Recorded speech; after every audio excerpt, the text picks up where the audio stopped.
Friday with my YouTube channel එකට ඔයාලව සාදරයෙන් ආදරයෙන් පිළිගන්නවා. අද මාර්තු 17 වෙනිදා. එන්නේ අද මාත් එක්ක යුනිවර්සිටි එකට යන්න රෙඩි වෙන්න. අද දවස උදා වෙනකන් මගේ අම්මයි තාත්තයි ඒ වගේම මමත් ගොඩක් ආසාවෙන් හිටපු දවසක්. මොකද මම A level කාලේ සෑහෙන මහන්සි වෙලා මගේ අම්මගේ තාත්තගේ මුණට හිනාවක් ගේන්න පුළුවන් වෙච්ච දවස අද. ඒ වගේම තමයි මට මම ගැන ආඩම්බරයක් දැනුණ දවස තමයි අද. මම මේ ලේස්තු වෙන්නේ මගේ යුනිවර්සිටි එකට යන්න. ඉතින් ගෙදර හුරතලයට හැදිලා දැන් ඉතින් තනියම වැඩ කරගන්න පුරුදු වෙන කාලේ. ඉතින් මම ඒක හරි සතුටින් බාර ගන්නවා. මොකද සෑහෙන කඩින් මම පාස් කරලා ඉන්නේ.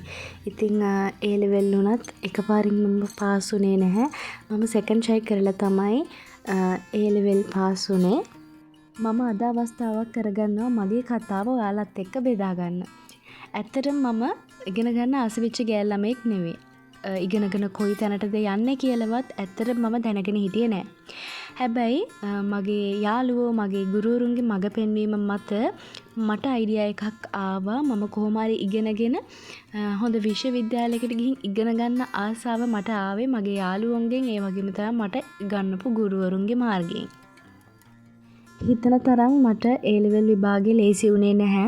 පළවෙනි පාර මට B3ක් තමයි ගන්න පුළුවන් වුණේ.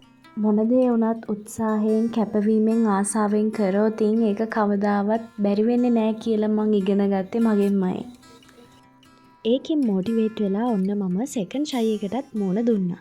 ඉතින් සෑහෙන මහන්සි වෙලා වැඩ කරලා මට පුළුවන් වෙනවා A2B1 එක්ක රුහුණ විශ්වවිද්‍යාලයට සිලෙක්ට් වෙන්න. ගොඩක් අය දන්නේ නැහැනේ රුහුණ යුනිවර්සිටි එක තියෙන්නේ මාතර. ඉතින් අපිට පැය 2ක වගේ ගමනක් තියෙනවාද.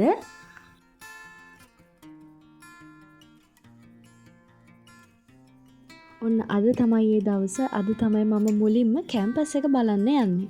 ඉතින් මට හිතෙනවා ඔයාලත් කැමැත්තෙන් ඉඳී කියලා මේ වීඩියෝ එක බලන්න. මොකද රුහුණ කැම්පස් එකට ඔයාලා එන්න ආසාවෙන් ඉන්න කෙනෙක් නම් මං හිතනවා ඔයාලා මේ වීඩියෝ එක දැකලා තවත් ආස වෙයි. මටත් පුදුම කුතුහලයක් තියෙන්නේ මේ විශ්වවිද්‍යාලයට යන්න.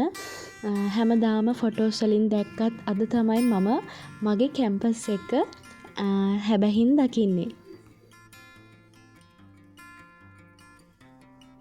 එහෙනම් දිගටම වීඩියෝ එක බලන්න කොහොමද අද දවස ගත වෙන්නේ කියලා.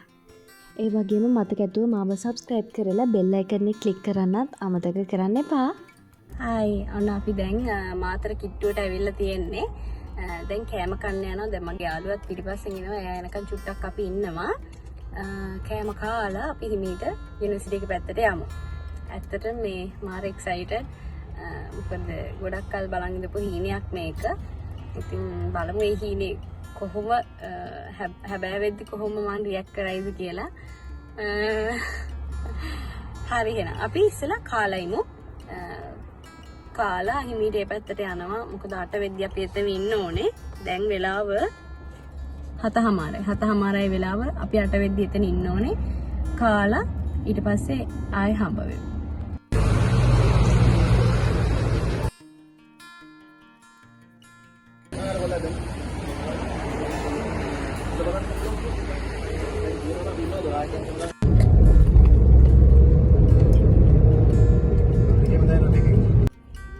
ඔන්න අපි දැන් රුහුණ යුනිවර්සිටි එක ගාවට ඇවිල්ලා තියෙන්නේ. ඉතින් ඔයාලට දැක්කහම පේනවා ඇති කොච්චර ට්‍රැෆික් එකක් තියෙනවද කියලා. මොකද යුනිවර්සිටි එකට ළමයි බාර ගන්න දවස් අද නිසා දෙමව්පියොත් ළමයිත් එක්කම ඇවිල්ලා තියෙන නිසා තමයි ට්‍රැෆික් එක තියෙන්නේ.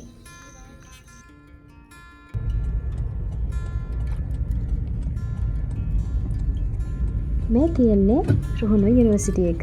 අර පේන්න තියෙන ඔයාලට අපිට කලින් බැජ් එකේ අක්කලා අපිව පිළිගන්න හදලා තිබ්බ තොරණ. ඒක ගොඩක් ලස්සනයි. ඉතින් අපි ගියපු ගමන් ඉන්ෆෝමේෂන් ටිකක් තියෙනවා බාර දෙන්න. ඒ ටිකත් වීඩියෝ එකේ තියෙනවා. ඉතින් මෙතනින් එහාට මම ලොකුවට කතා කරන්න බලාපොරොත්තු වෙන්නේ නැහැ. මොකද මේ යුනිවර්සිටි එකේ ෆීලිං එක ඔයාලට දැනෙන්න ඕන නිසා. එහෙනම් අනිත් ඉවර වෙනකම්ම බලන්න.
යුනිවර්සිටි එකේ අදට නියමිත වැඩ ටික ඉවරයි. ඉතින් වෙනම දවසක මම යුනිවර්සිටි එකේ ලස්සනම තැන් ටික ඔයාලට අරගෙන එන්නම්. මොකද මටත් තාම අලුත් මේ යුනිවර්සිටි එක. ඉතින් ඔන්න දැන් අම්මලත් ගෙදර යන්න හදන්නේ. එහෙනම් මම හිතනවා ඔයාලා මේ වීඩියෝ එක එන්ජොයි කරන්න ඇති කියලා. එහෙනම් ඉතින් හැමෝම සතුටින් පරිස්සමෙන් ඉන්න. එහෙනම් ඉතින් අදට වීඩියෝ එක ඉවරයි. ගිහින් එන්නම්. බයි බයි.